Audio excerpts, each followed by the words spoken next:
popcorn and Papa Gamers. Welcome to Gamers Go to the Movies. I'm your host, Dan Video Games, and with me is Bob, Laser Hallway, Dr. Aggro, British Orphan, and Chris Wolfhard.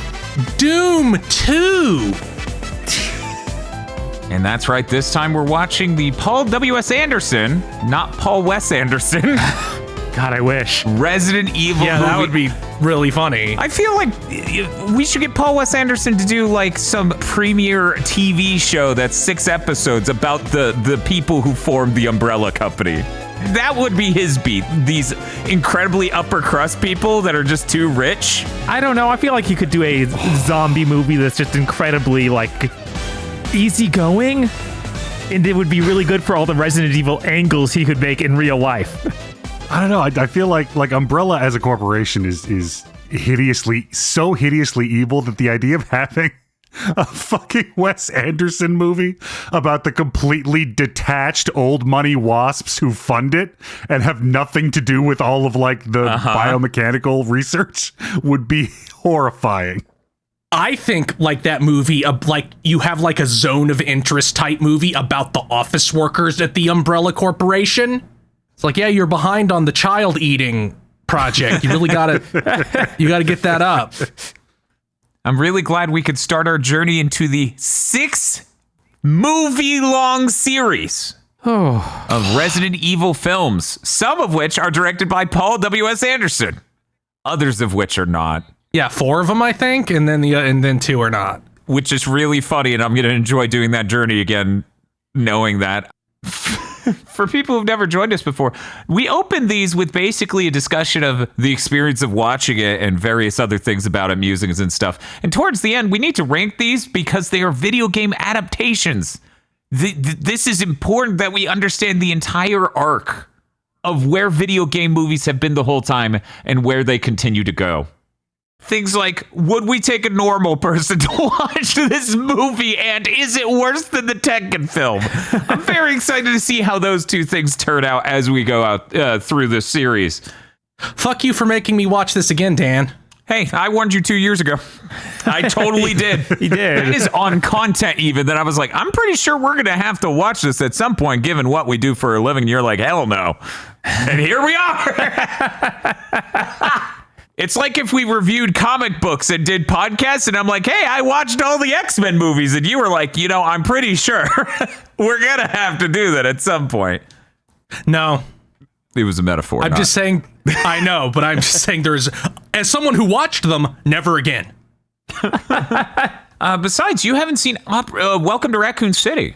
That's true. I have not seen Welcome to Raccoon City. I keep wanting to say Operation Raccoon City. Me too. Stop naming your shit this way. I almost said it just now, too. Let's go real quick over our experience with the Resident Evil movies. Chris, you watched all 6 of these, right? I watched all 6 of these, I think, in 2022 and 2023. Aggro, have you seen these?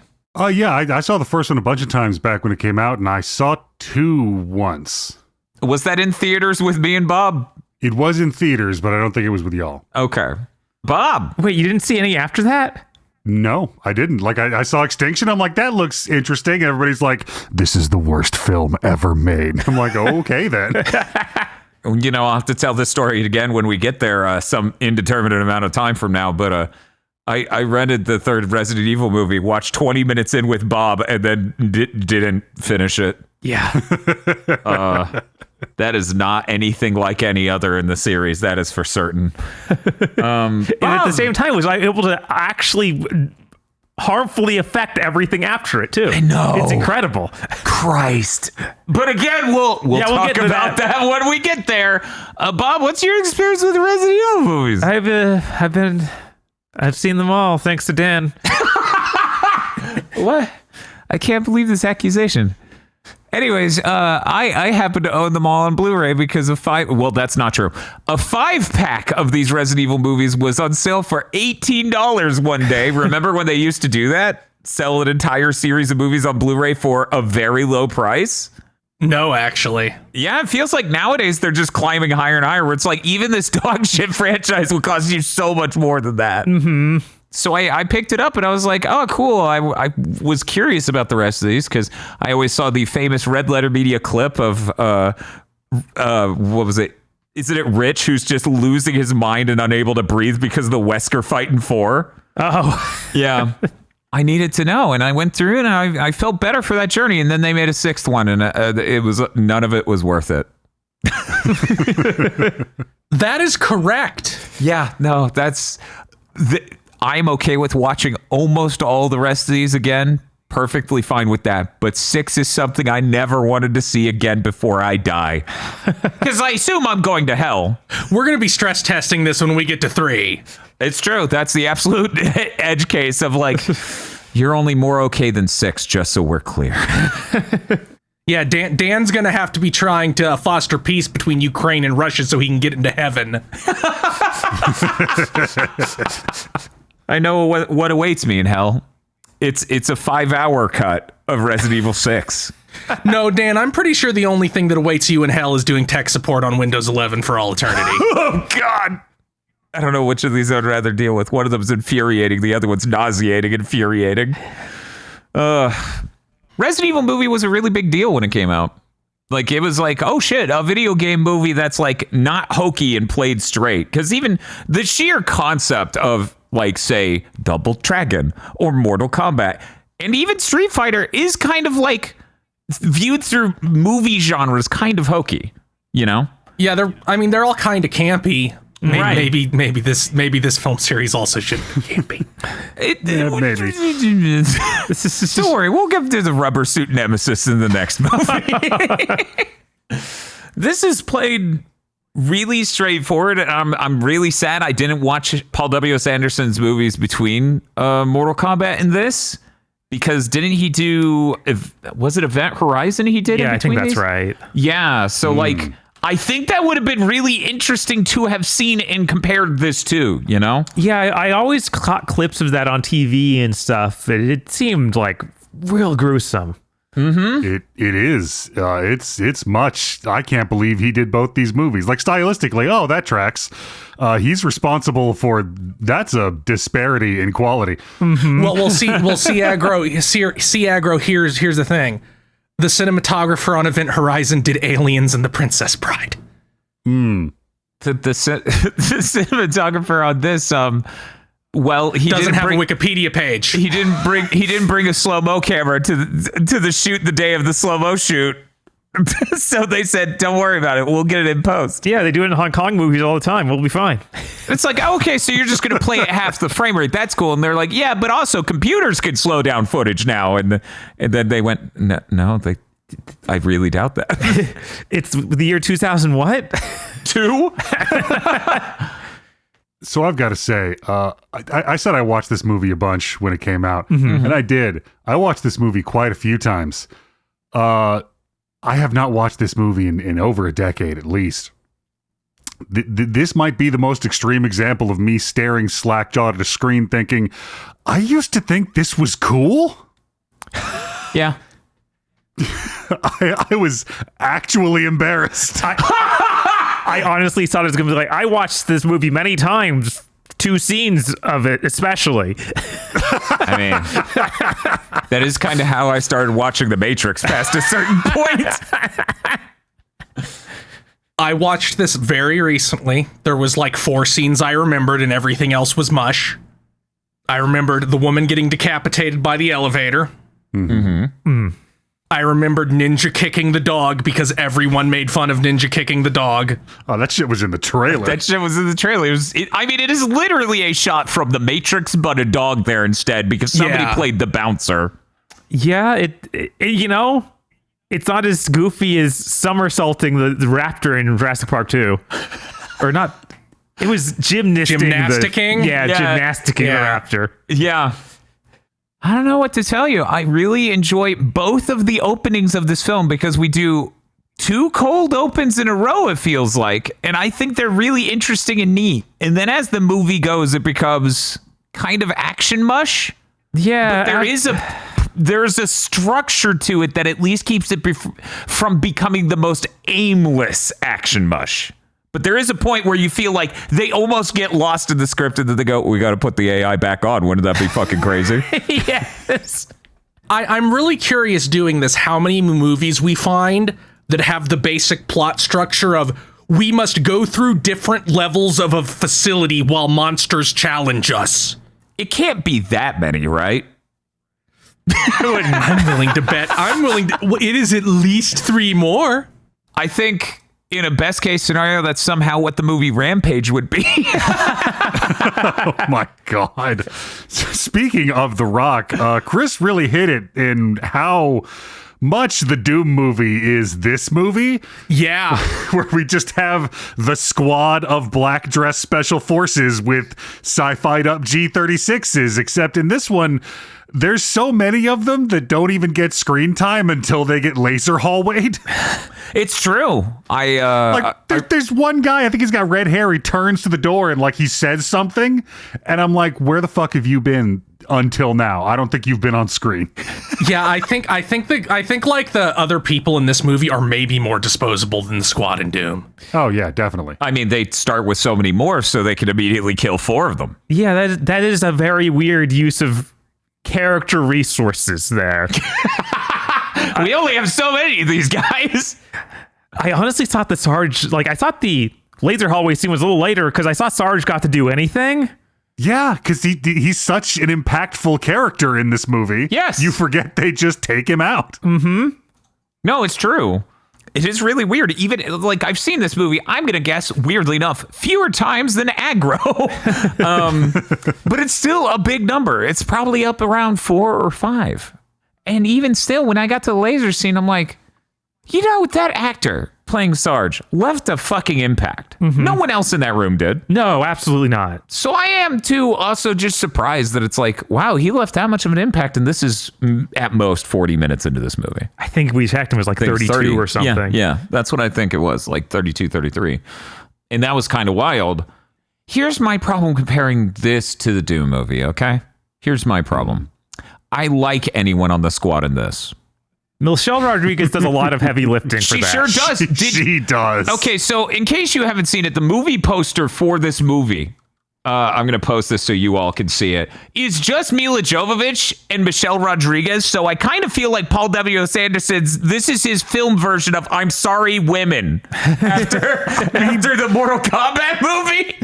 Yeah, because it's those two, Sarge and a cadre of interchangeable white guys. It's true. Yeah, there's one white guy in this movie. I don't remember the fucking name of that character. That has his face in my mind blurs into every white guy ever.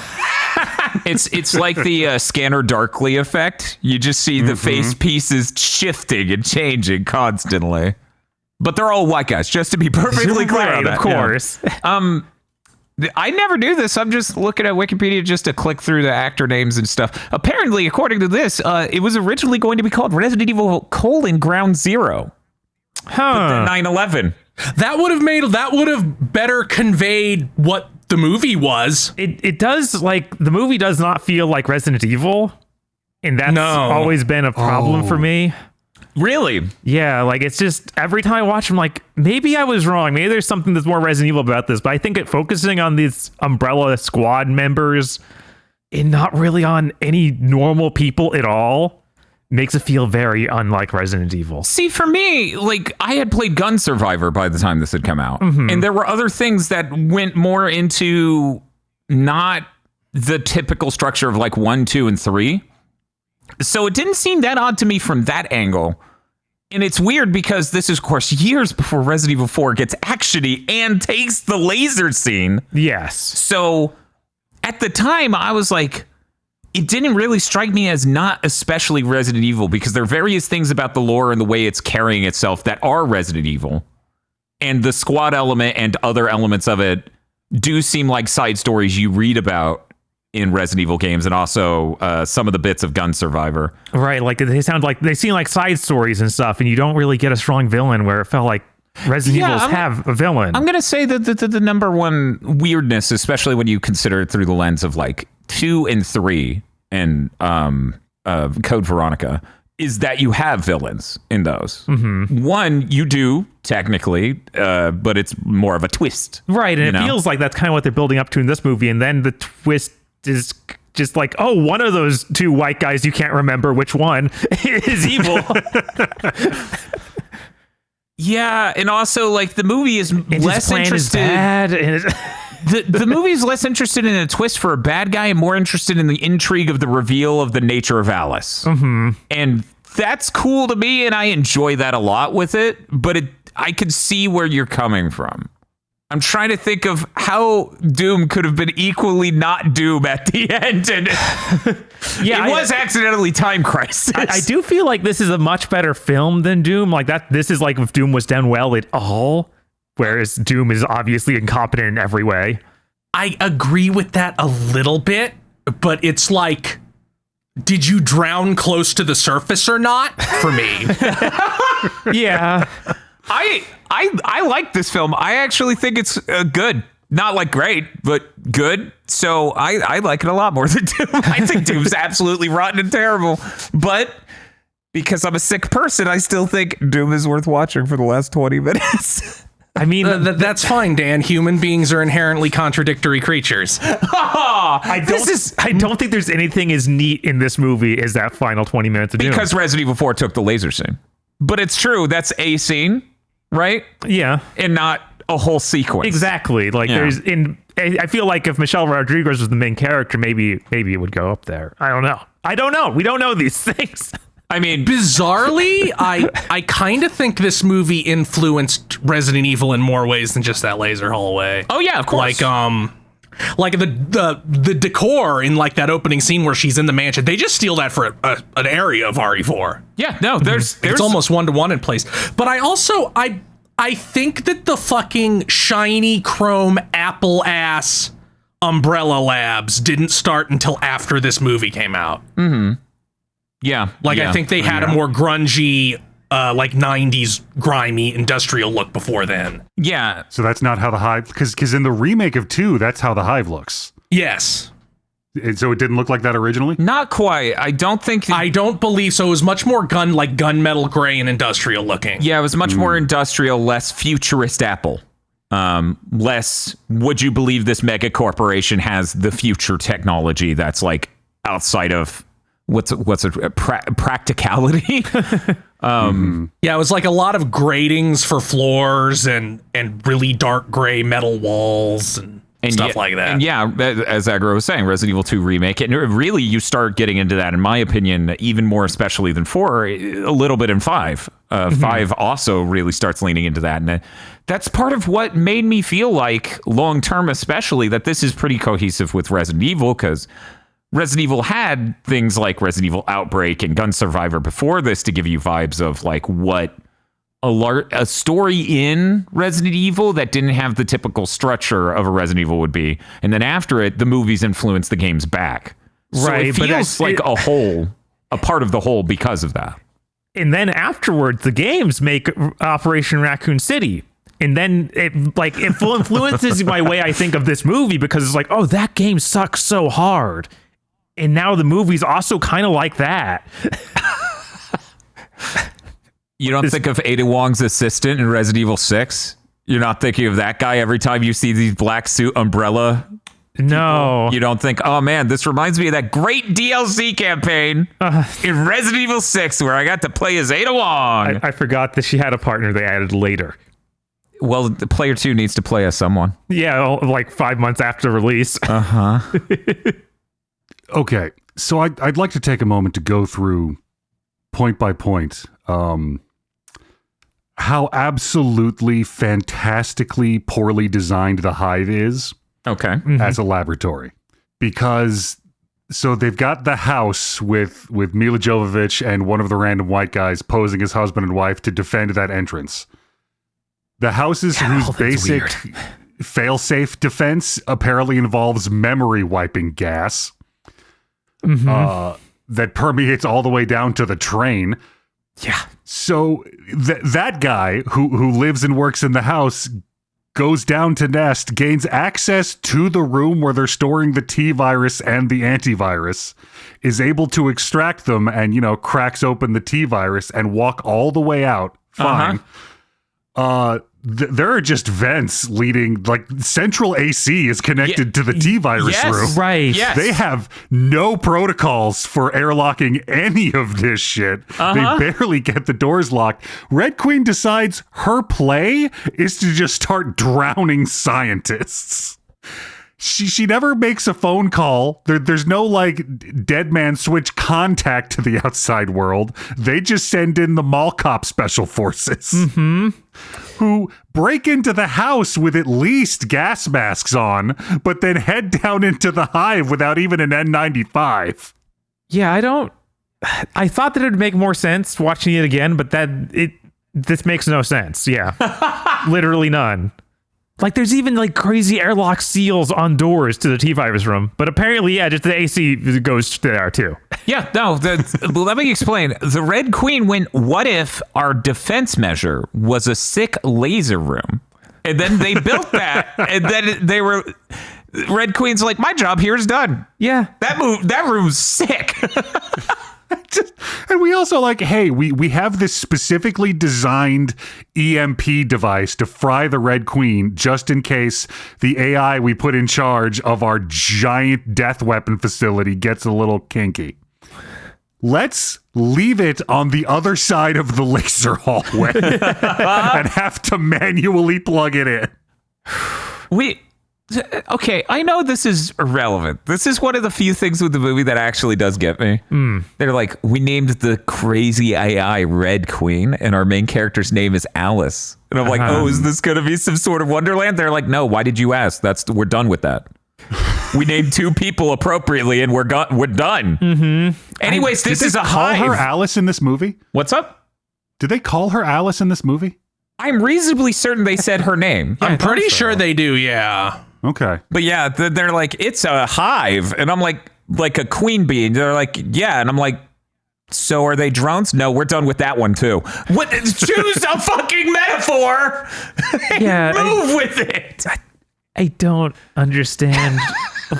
It feels like the Red Queen exists only so we can indulge in the what if spooky little girl that the horror movies were doing. That's at the really time. how it feels. Spooky little girl horror movies were doing at the time. The horror 30 movies years straight. doing forever. Yes, because children are terrifying. They're like, and then spooky the children. worst CG you could imagine. God, it's amazing though, because as we were saying while watching it, it does look like an AI generated that image of a child. God, yeah, like the motion morphing, and then God, there's the trailer shot where you've got that one woman, Dr. Green, like floating in the tank with her hand up near it, and then her eyes flash motion tween open. Yep. Which, fun fact, I noticed this time around, now that it streams in high definition, when the Red Queen security camera is looking over the room and like identifying the people in it, it zooms in on her face, and it actually calls her Anna Bolt. It calls her Dr. Anna Bolt, which is just the actress's name. Oh, that's fucking hilarious. That's really good. Man, that's kind of like the Double Dragon movie with the subtitles are like, it's Andy Dick. But that was just Andy Dick. That's his job in the future. We all know it. The credits ultimately gave him a name, but it was really funny that the captions were just like, it's Andy Dick. This man can't act. And you should be aware. Look out. It's Andy Dick. This movie is directly responsible for two misconceptions that did me disservice when finally going back to play a Resident Evil game. Okay. Oh, yeah? One, this movie presents the liquor as some sort of super predator and not, in fact, a blind idiot you can just walk by. Yes. Two, this movie's like, oh yeah, they're zombies. Shoot them in the head and they die. Well, that is not how it works in Resident Evil. Well, if you roll the correct RNG, their heads will explode. So that's cool. I think in the PS1 ones it works a little bit more. I know for a fact in RE2 remake they're just like, that doesn't do fucking anything different. Mm-hmm. Yeah, I'm pretty sure RE2 original, and I could be wrong on this, is like if you headshot and it rolls an RNG, it can just one shot. Oh, right. This is reminding me that they again will not say the word zombie. Yeah, that actually drove me insane watching this. That actually got to me. It doesn't drive me insane with media as much as other people, but I'm like, you're literally Resident Evil. They call them zombies. What is your problem? Mm-hmm. You're Jesus Christ, my man. And everyone's baffled as to what could these possibly be? That's impossible. It's like, what the hell, dude? You work as Umbrella operatives. What are you talking about? Oh my God. Well, yeah, but the opening narration said that Umbrella's employees don't know that they do bad things. Even their secret kill squad. Yeah, they're just a company that controls literally every industry in the world. Yeah. Oh my God, it was so great. I booted up this movie, and apparently Amazon had kept a language setting from something else I was watching. So the opening narration just starts up in Japanese. Oh, fuck yes. It's like, I mean, it was 2002. Did they do this? Am I not remembering this right? You're like, this is 2002, 1989. What is... I thought we were over the Japan's gonna take over America, write it into the film. Thought we were past that. Here's my problem, okay? Mm-hmm. My problem is this, for me, is gonna sit on easily the upper half of films we watch for this series. I think if Rampage is as good of a movie as this, we'll get out lucky. There's so many movies we have to view after this that I'm like, oh God, none of them are going to be even as good as the Resident Evil movie. I don't know. I was looking forward to this one because I have fond memories of it, and woof. Yeah, This movie is clunky and directionless and bloated in all the wrong places, and is very, very convinced that what it's doing is so goddamn cool. I mean, Mila Jovovich is so goddamn cool. I think Paul W. said was correct to put a ring on it. It's so funny. I don't. Bob, do you think it's okay that I talk about the future of Michelle Rodriguez like as a hint, or should we just save that? I think that's fine. I think the smartest thing this film franchise ever did was in the fifth one, which is just straight up masturbatory. Mm-hmm. They go, Michelle Rodriguez has returned. The dead speak. And I'm just like, that's amazing. Oh, yeah, that sounds about right. So I think there's part of me was like, was that a post hoc? Like, that movie has been out for a while and we realized how much people loved Michelle Rodriguez and her character in this. Uh-huh. Or were they aware? And I look at this movie poster and I rewatch the film and I'm like, oh, they know. Yeah, no, she's basically the second main character. She totally is. It's really weird they give her the antivirus and that just doesn't work. Yeah, I don't like. I feel like she should have just died. I'm not sure what was up with that. Yeah, they were going for like the double fake out, but in the end it wasn't like, oh man, I didn't see the twist. It was like, oh, that's disappointing. Mm-hmm. Mm-hmm. And she didn't even like turn into some super big monster or something weird. It was just like, yeah, she's just shoot her once, it's fine. Yeah, honestly, that and the liquor becoming a super monster are the two things that annoy the piss out of me when it comes to this movie. God, the liquor is like every time it eats living flesh, it's going to keep evolving. It's like, that's a fresh DNA. What do you... Don't do that.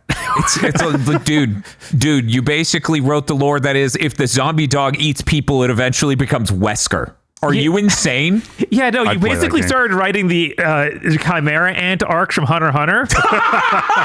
And if you indulge yourself and do that, I'm here for it. But you aren't going to do that. Right, like a later Resident Evil movie probably would, but you're not intentionally doing that right now. You just went, well, these are the same thing, actually. That's way too interesting for any Paul Anderson movie to ever do.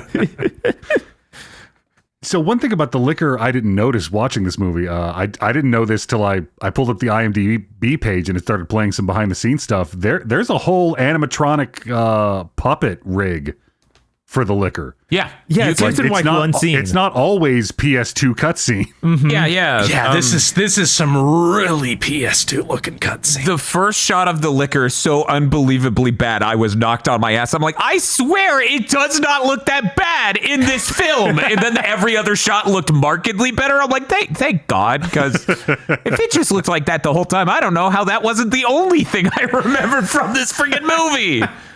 No, instead, the thing that stayed crystal clear in my memory for all these years is, you know what could be a zombie dog? A dog with red 40'd spaghetti all over it. And I love that. The dog costume was a good try. It's so good. I also love the shot that is, oh my God, it's 7 of them. And you can tell it's the same dog. They have photo duplicated and had it stand in 7 spots across the frame. I'm like, I love you, movie. That's so funny. Like, you ever have to shoot 8 dogs, but you only have 7 bullets? Whatever will you do? I love her Matrix awakening as she remembers that she could do kung fu. I think that's the goofiest scene in the movie because it's just like a weird 3-punch thing to this zombie and it looks terrible. And then afterwards it has some stuff that looks okay. It's just so good to have your main character go, that's right, I know kung fu. Especially when like everything in that before the movie, like everything in the movie before that scene, she seems so incredibly incapable of any physical action, like at all. Yeah. It really feels like she should have been like Jill Valentine or something, like just make her a regular Resident Evil character. Instead, we get like, oh, we'll put in Jill Valentine later and no one will like her. At least that's not Paul's fault. I assume that at some point he was just like, he didn't want to deal with any kind of brand guy. He's like, I want to be able to do whatever I want. Mm-hmm. Yeah, and also like imagine you're Capcom in this situation. Maybe you're more okay with an OC as well, right? Right. It's less to sign off on and everything. Well, not only that, it's like no one's going to be spending the rest of eternity talking about Bison's hilarious, like, you know, Bison bugs. That is true. Man, Capcom has always made really bad cross-media choices. I mean, if you want to talk about it, they also did multiple CG Resident Evil films and a series which we watched, and that series was clearly a film mildly distended and chopped up into episodes. I think they're also doing more of those films. Oh, I don't doubt it. They've been doing that for fucking 2 decades. Why would they stop? Yeah, one came out just 2 years ago. One came out after that Infinite Darkness one. I'm excited for us to get the Street Fighter because I remember that being a much more enjoyable film. Like, it's super campy and not great. As do I. But it's a lot more interesting. I think the thing that annoys me the most about this movie is how it has no conclusion. They just like blatantly set up for the next movie. Oh, that's a sick ass ending. That was a sick ass ending when it came out. Like, there was no assumption in my brain that they were even making a second Resident Evil film. It was just, oh shit, this is wild. The fucking city is dead. I think it's a good ending, but at the same time, like, that's the movie I wanted to see. Uh-huh. Yeah, no, exactly. Not that part I'm fine with, but with the part with the Umbrella scientists bursting in, they tie down Whiteman and go, we put him into the Nemesis program. Every dubbed line in that scene is so hilarious because it's like the guy kind of sounds like he's going for a Wesker-y voice, but that implies Wesker is one of these guys randomly in a hazmat. Put him in the Nemesis program. Did we even have like a recognizable Wesker voice by then? That is a really good question. Because this is only 2022. I mean, you would have had him too. So you would have had him voiced in one.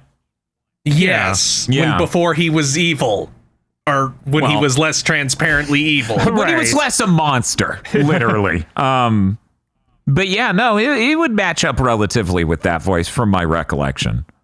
It's weird that they kinda do the train from RE2, but only kinda. Oh yeah, no, it's like really funny that the way you get to and from it is a train because Resident Evils end with trains. Right. It has like these little touches of things from Resident Evil like that. This is Resident Evil soup. It's just, maybe a little too watered down and with weird ingredients. Like I see a lot of influences from what the Resident Evil games were before and after this in this.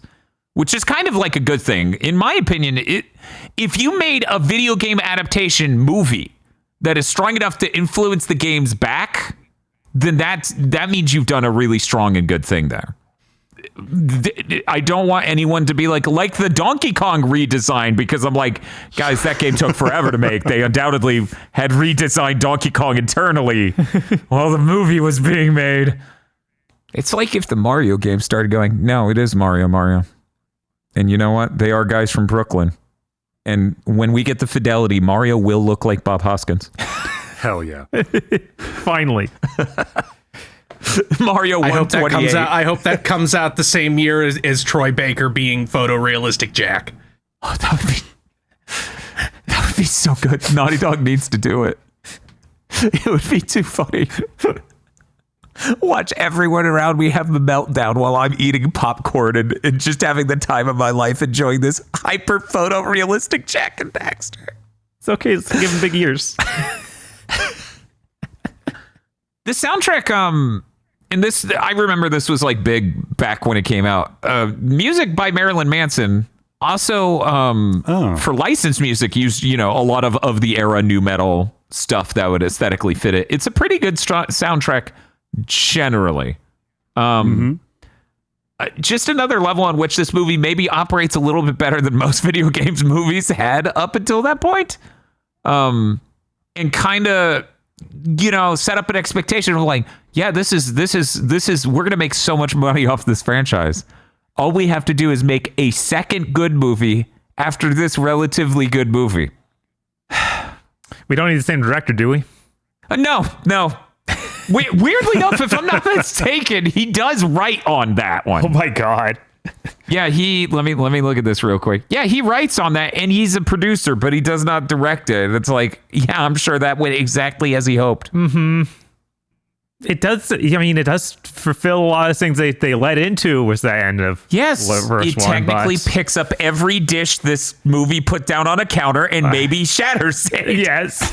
I think he writes every single one of these. Uh-huh. So the lesson is never let Paul Anderson write anything. Definitely do not let him write a thing he's not directing, because the two he wrote and then didn't direct is the second and third one. Mm-hmm. And again, I think the second's better than some of the later ones. I'm really looking forward to this journey, but I'm going to say some of the worst parts of four are directly related to having to pick up after 3. But also some of the best parts of 4. 3 is maybe the worst one. This will be the battle between 6 and 3 to see which is the biggest piece of shit. It's true. It's so bad. Part of me wishes, could we just watch those two next to each other? I can see into the future, and both those movies are getting marked worse than Tekken. I think Aggro will appreciate 3 on some level. No, I don't. All I remember of the trailer of 3 is just one shot of Mila Jovovich walking at the camera in like desert fashion with kukris out, and I'm like, yeah, that's probably a good movie. Meanwhile, 6, I think everyone's going to be like, obviously worse than Tekken. This is a new heir to the category. Yeah, it's like I can't fucking see anything. I thank God that he got the same cinematographer back for Monster Hunter. Yeah, so about future Paul W.S. Anderson films I really, truly don't want to have to watch, but have to. Monster Hunter. That seems like a recipe for fucking disaster. Mm-hmm. And now I have to engage with it. Anyway, did anyone else have any other last minute musings, criticisms, praises, etc. before we head into our categories? I hate how completely isolated from reality this movie is. If they had any kind of establishing shot to show where this mansion was in reality, like, oh look, it's on the outskirts of Raccoon City, maybe it would bother me a little less, but it feels like we're in a dreamscape, specifically a nightmare. Not a good nightmare. I mean, like a nightmare from the perspective of watching a movie. Yeah, the opening mansion really does have a lot of 90s cinematic language of this is a dream sequence. Mm-hmm. Yes, and that's part of why I like it as much as I do. It feels surreal and slipping. Mm-hmm. Honestly, if you cut everything with Alice amnesia out of this film, there's a good chance I'm like, yeah, that's not good. Because it's kind of the most interesting angle they have going is the intrigue of like, what is her deal? Is she enabling? Is she betraying? Yeah, she knows kung fu. The plot point is cool. The payoff, maybe not. Maybe not. It also, I don't know why it affected me so much in this movie, because it's a normal thing, and I know it shouldn't annoy me as much as it does. But when she opened the third drawer and like it was the gun case, which would shit, that's a sexy like way to store your MP5. I know, right? And like it's got the panel that says locked and unlocked, and locked is lit, and it's blinking for no reason, and it's also, because it's blinking, making a noise. Stop it. Look, I will surrender that you just have things blink so that I understand it's a machine. Mm-hmm. Blinking doesn't have to make a noise. For the love of God, knock that off. I'm going to be honest. There was a similar Foley thing, like ADR soundscape thing in this that annoyed the piss out of me. But in that moment, I went, that's pedantic. Do not bring that up in the review, and wiped it from my brain. And I now wish I had it because I was overly annoyed at some other decision once they were in the hive. I can't remember what it was. I remember when this came up, and it was... Was it when Michelle Rodriguez pointed her gun and it made a shotgun cocking sound? No, I tend to give movies passes when they make shotgun cocking sounds because that's a good sound. It's a great sound. It's a real good sound. Yeah, I think that one of them slowly moves a knife in front of the camera and makes the shing. Yeah, I think it was that. I think it was that or something similar where it was like you're coming in too strong with the sound. You're coming in too strong. But yeah, as far as the opening goes, I kind of wish we got to see more with the mansion. Like, it does just feel weird that it's told in that way and we only get that much. Mm-hmm. I understand what they're going for, but it doesn't really land for me. Well, Bob, don't worry. You will get more of the mansion. It also just feels like, yeah, the mansion is here. It's like Resident Evil. It's like, no. Yeah, no, that's why it's there. I mean, I just looking at that whole set, I spent the rest of the movie down in the hive going, look, I get that it's 2002 and you wanted to make the movie with all the chrome and flashing white screens every time you cut for no reason. But man, the Resident Evil 2 police station set made like you made that mansion, that movie would have whipped ass. Mm-hmm. It's true.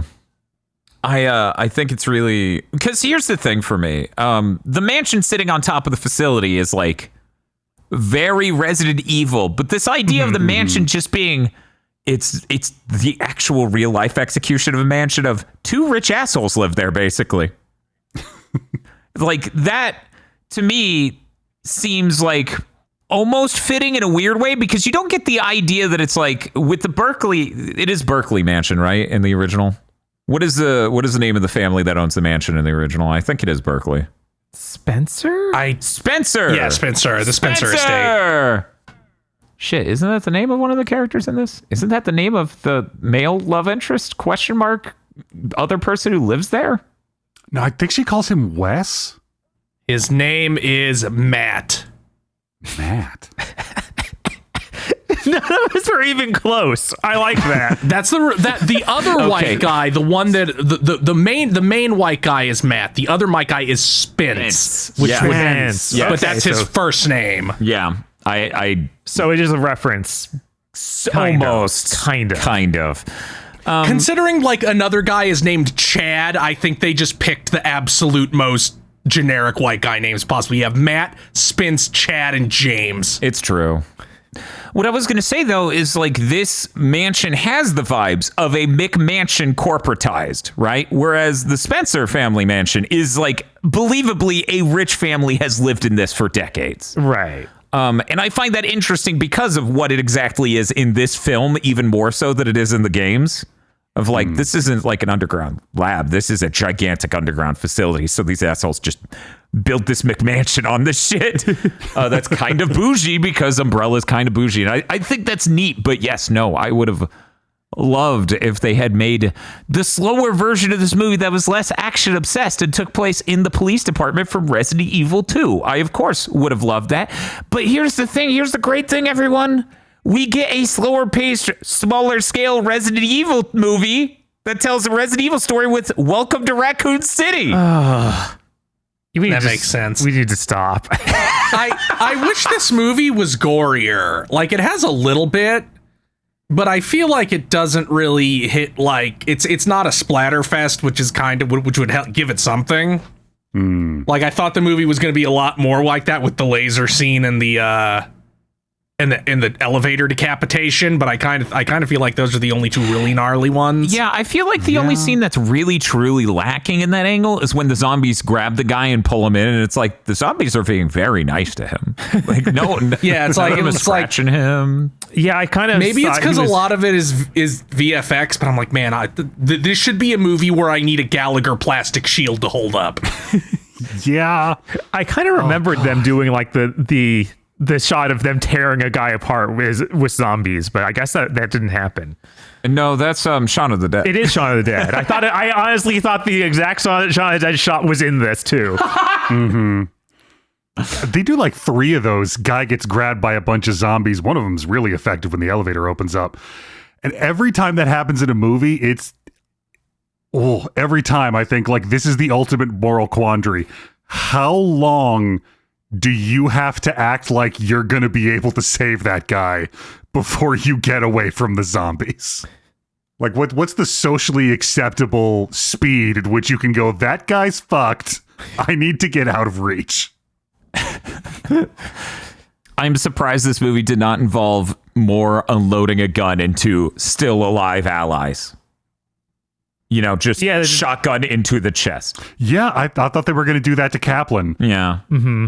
It involves a lot of scenes where they should have. Oh man, this was a weird trick of memory. The scene where Kaplan, like, he dumps out his revolver and he's got one bullet left and he's like, oh, lucky me. And he goes to shoot himself, but then he shoots the thing and then crawls away. I thought that was Michelle Rodriguez. Oh. Huh. For some reason, I remembered her, like, that's how she went out. Fair. I also shot she somehow died in that sequence. But no. Yeah, her death is kind of ignoble. Mm-hmm. Her death is maybe not as celebrated as it should be given later events. It should have been bigger or more climactic in a way that was cool and not just, bang. Yeah. She's on the fucking movie poster, for the love of God. She gets bit so many times. They always get her hand, too. We kept making jokes of like, man, Michelle Rodriguez has tasty hands. This is such a tactical disadvantage with these zombies. Anyways, we got to get to our segment. We got to wrap this up. First of which allows you a platform to talk about more thoughts as it pertains to the movie. It is our thumbs up, thumbs down, or thumbs sideways. Gentlemen, what are we giving this movie? I'll go first so that way I look like less of a clown. I'm giving this a thumbs up. I like the original Resident Evil movie. I think it's quite good. I think if they had made an actually good, solid sequel to this, we would be on a very different timeline. However, they made the second one after this, and oh my god, you could tell they did not want to commit the budget to that, just like, apparently, as the behind-the-scenes showed us, they originally didn't want to commit the budget to film the ending that was in this movie. They filmed a completely different one where she does a weird small action sequence, and then it just ends abruptly. She goes to Umbrella HQ and shoots up some dudes, and then the movie just ends, right? Huh. So they didn't want to commit to that shot. So that's really a good foretelling of the future of the Resident Evil franchise. I think it's good. I think this is on the positive end of the scale. I'm going to give it a thumbs up. We now move to Chris Wolfhart. Yeah, thumbs down. Like, this is identical to the Doom movie for me. It's a bunch of jarheads with rifles in a space that exists on a different loading zone from the rest of reality. They get on the elevator to go down here and they get a loading screen and you can no longer fast travel to other locations. I mean, I hated it the first time I watched it and I hated it this time.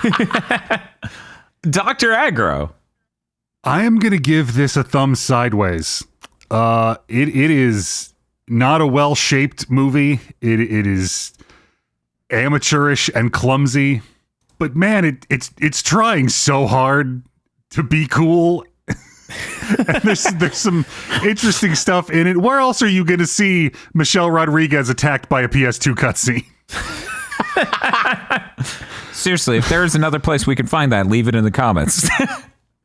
That's probably in the Fast and the Furious one. I forgot she's in that. The only Fast and the Furious movie I've seen is the fourth one. The Fast and the Furious. Or wait, That's like Fast the only and thing she Furious. did before this. Huh. Like she was in some movie called 3 a.m. I've never heard of, and she was in a movie called Girl Fight, which was her first film. Now, I assume this is also before IGPX, the anime, because she voices in that. Oh, she does? Yeah. She does that? Uh-huh. Does she? Yeah, no, that anime is crazy. They get like a lot of actual celebrities to voice characters. Huh. Oh, okay, I see that. They did not act. That was 2005, yeah. Okay. So that was way later. And Bob. Yeah, I'm also going to give it a some sideways. It's really mid. Like, it's not bad, but it's also not good. Like, there's a bunch of just kind of boring action sequences all in a row. In the beginning of the movie's interesting, but then we immediately transition to that, where it's just like, okay, we did the laser hallway scene. Now we're going to do like a bunch of different random fight sequences against zombies. I'm blessed that we watch the movies in this order, Bob. So that way I can be like, yeah, it feels like the movie a little bit becomes just the sewer fight in Borderlands.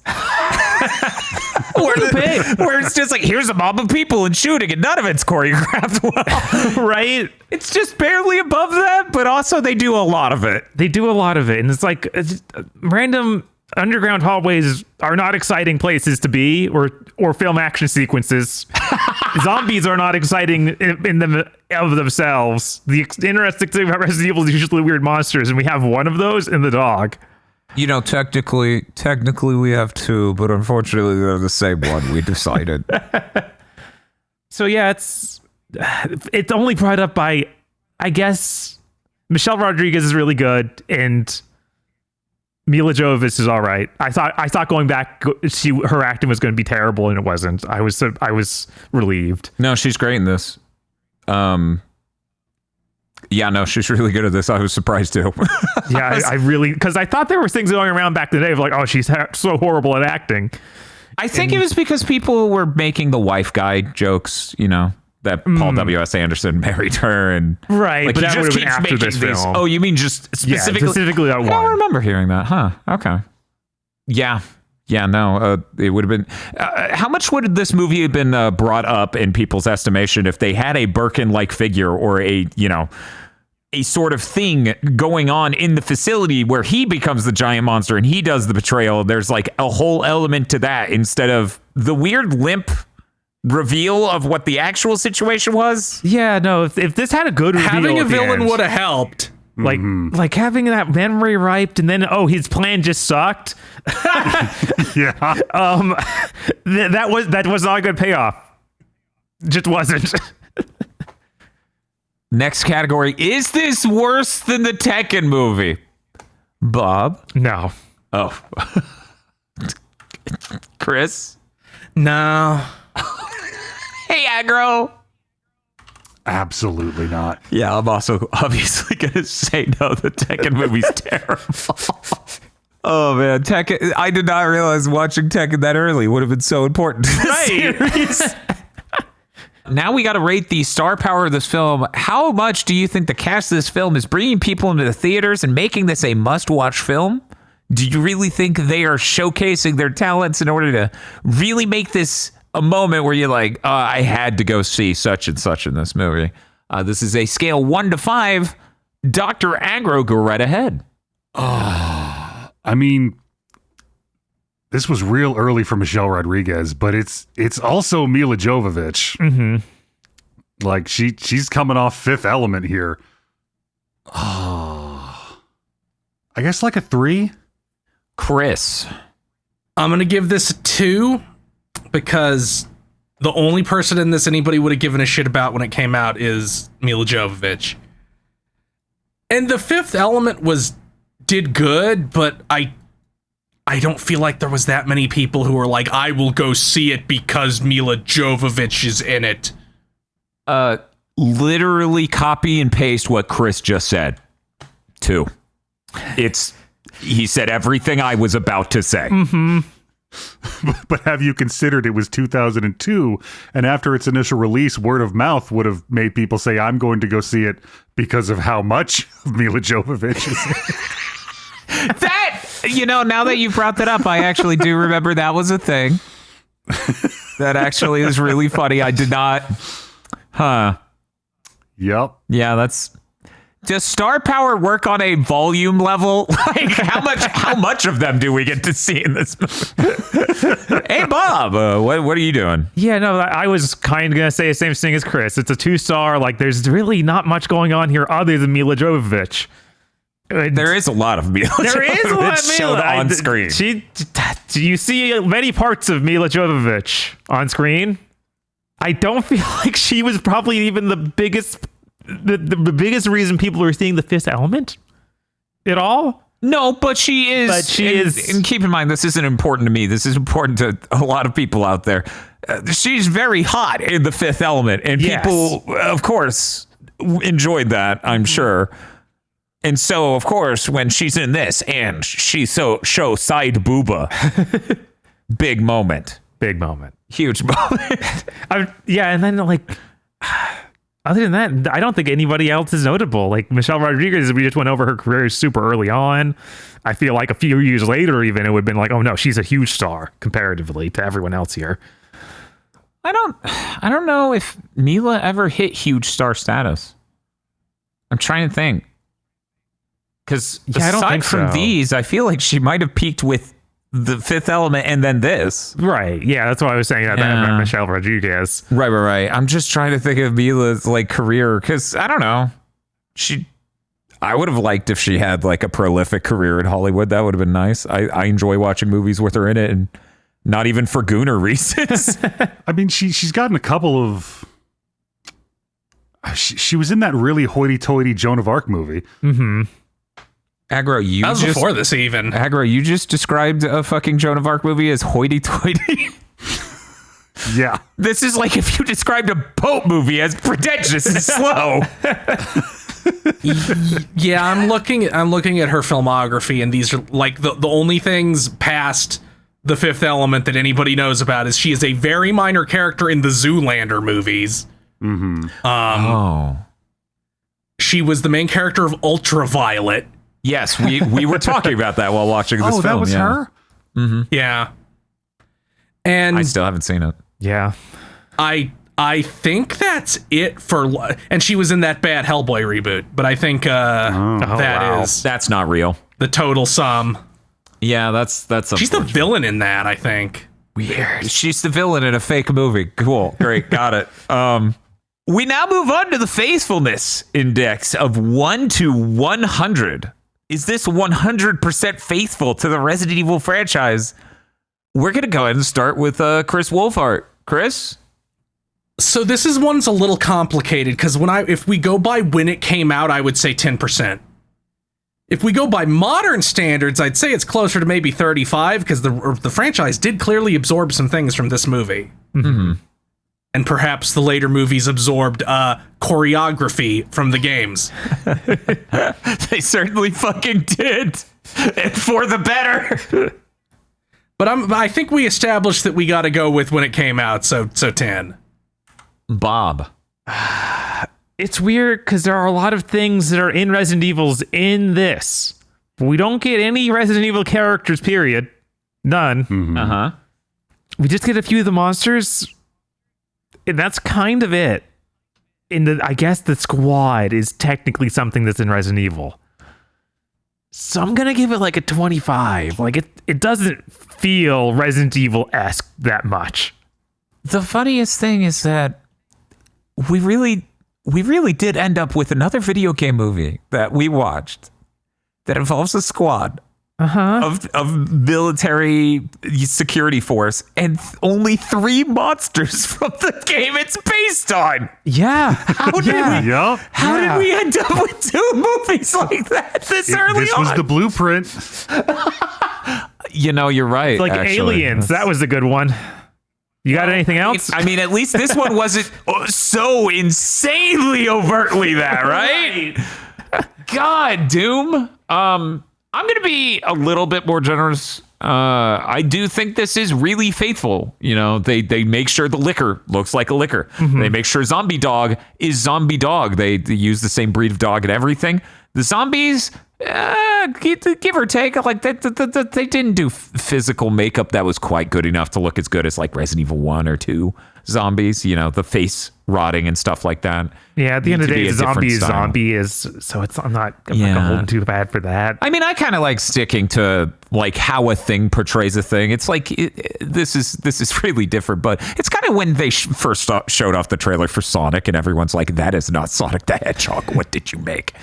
And I feel like the vibes and everything of Umbrella is relatively on mark, even for the era then, of like what they are as a company, what they do, their end goals. And there is the whole weird, like, how do you put it? Spy fiction subterfuge to sell the T-virus sort of thing. You get these elements that are into. Yeah. And a little bit, as I understand it anyways, in Code Veronica. I have not played Code Veronica through. I'm going to give it a 40. I'm going to say this really feels like a Resident Evil soup that doesn't have any of the same vegetables in it for whatever reason. Dr. Aggro, what do you think? This is a weird beast in that it feels less like an adaptation of Resident Evil and more like they made a movie and tried to make as many Resident Evil references as they could. Harold and Kumar go to the hive. Right? Up to and including like that cop character who shows up in the beginning, and him being a cop just is not important. I think he's a cop, so he can say that he just transferred in, and I can point at the screen and go, he's just like Leon. Yeah. So, I mean, like, I think it passes the vibe check, and I think I'd give it like a 30%. Man, these next few categories are really great. Is this a suitable substitute for playing the game, Bob? No, it's a completely different thing. You have learned nothing of what happened in Resident Evil 1 by watching this movie. And literally nothing. And you literally learned nothing about any key important character. Yeah, not one. Went over. There's no Resident Evil character in this movie. The only thing you learn about is Umbrella. That's it. It's like, yeah, that's on brand for Umbrella. You learned about them. That's it. That is it. Yeah. And the later films will ruin even that. Where it's like, but also, the Red Queen. And I'm like, I need you to shut up. Chris, are you saying this is a suitable substitute for the game? Yes or no? No. Maybe it's a suitable replacement for Operation Raccoon City. I could plausibly see that one. But Resident Evil 1? Hell no. I don't think this is a suitable substitute for any Resident Evil. As I said, the only thing you would learn about is Umbrella, which, living in 2025, Umbrella is pretty easily understood to anyone who pays attention. So it's not even that helpful in that way. Dr. Aggro, suitable substitute? Yeah, no. Not at all. Now, the next category, which is like a tiered question. Should they have adapted this back into a video game? And as a second question, would it have made a good FMV game? Should they have done that? I'll go ahead and start. I'm a weirdo. They should have adapted this back into a game. I think they should have absolutely made a Resident Evil spinoff based on the movie. I want to play that. I think that would have been great. In fact, when they get done with remaking all these Resident Evils with the RE engine, they should do that. Just remake the first Resident Evil movie in RE engine, and it will be so much better than the movie. It will be hilarious. Also, regrettably, yes, I think this would make a good FMV game. There's just too many moments of her doing a cool kung fu kick. There's the laser room sequence.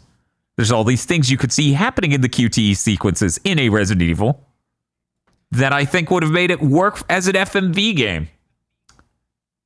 We now move on to Aggro. Aggro? I do think they should readapt this into a game. I think they should have at the time.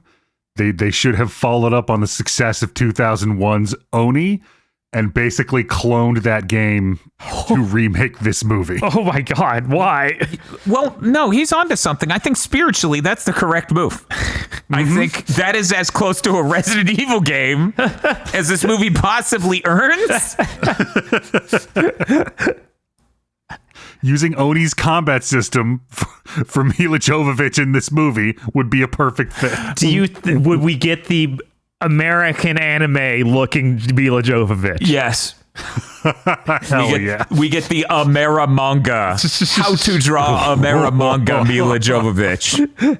God, if I ever wanted fan art of anything, it's a viewer drawing Amera manga Mila Jovovich that would be in the Oni style game for Resident Evil movie. Hauntingly esoteric. Yeah. I do not, however, experience joy at the thought of this transformed into an FMV game. The number of white screen flashes every time I executed a button prompt just sends me spiraling into a migraine. Chris, should they have adapted this into a game? And should they have adapted this into an FMV game? Sure, I think like 48p is the right resolution to be watching this film in. So sure. There were too many colors in the film. We needed a lower color depth. We needed like 2 bits. The true vehicle for this game can only be the Sega CD. Bob, what do you think?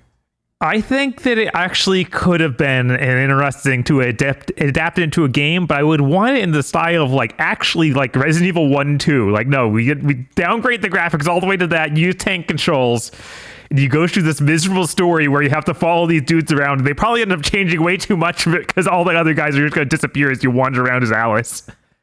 But you get to see low res Michelle Rodriguez, so it's worth it. Yeah, I don't think it's too late. I think we could still do the demake. I think that's possible. As far as the Sega CD game, it's easy enough. This is nothing but bad action sequences over and over again, so why not? It wouldn't be good, though, just so we're clear. But it sure would be easy. Jesus Christ. Bob, I feel like the word should is in the prompt. Yeah. Well, it would make the money. Should they do it? They could get away with it.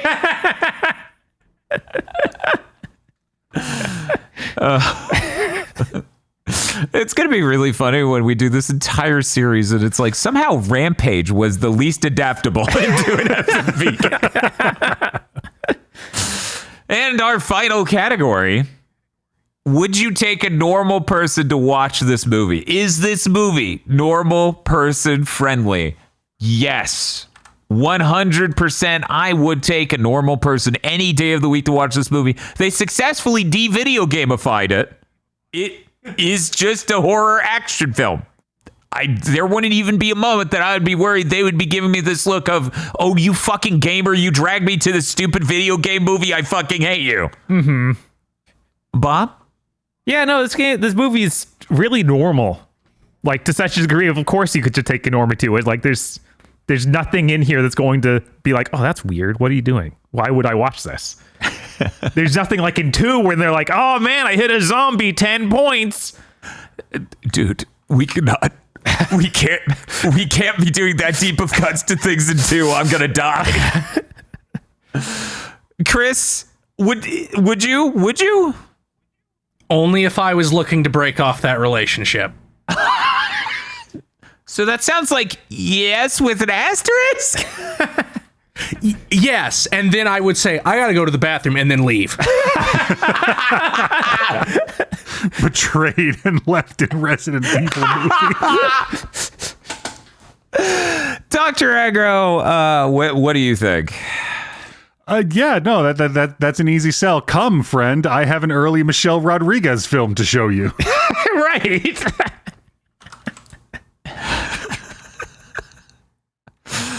Oh man, it would have been so awesome. Michelle Rodriguez kept showing up in video game movie adaptations. That would have been great.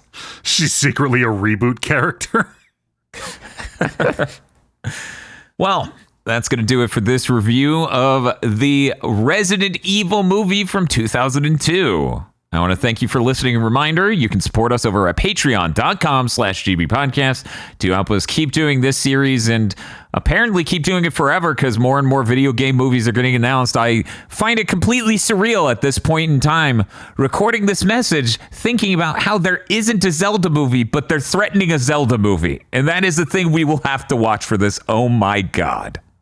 The executive producers for this month's GigaBoots videos are Spaceman Spiff, Red Blaze 27, Brendan O'Sullivan, Cooper Tank, BN12, and Rado. Thank you very much to our executive producers, and also these guys. If you want to become an executive producer or a normal patron, head on over to patreon.com/gigaboots today.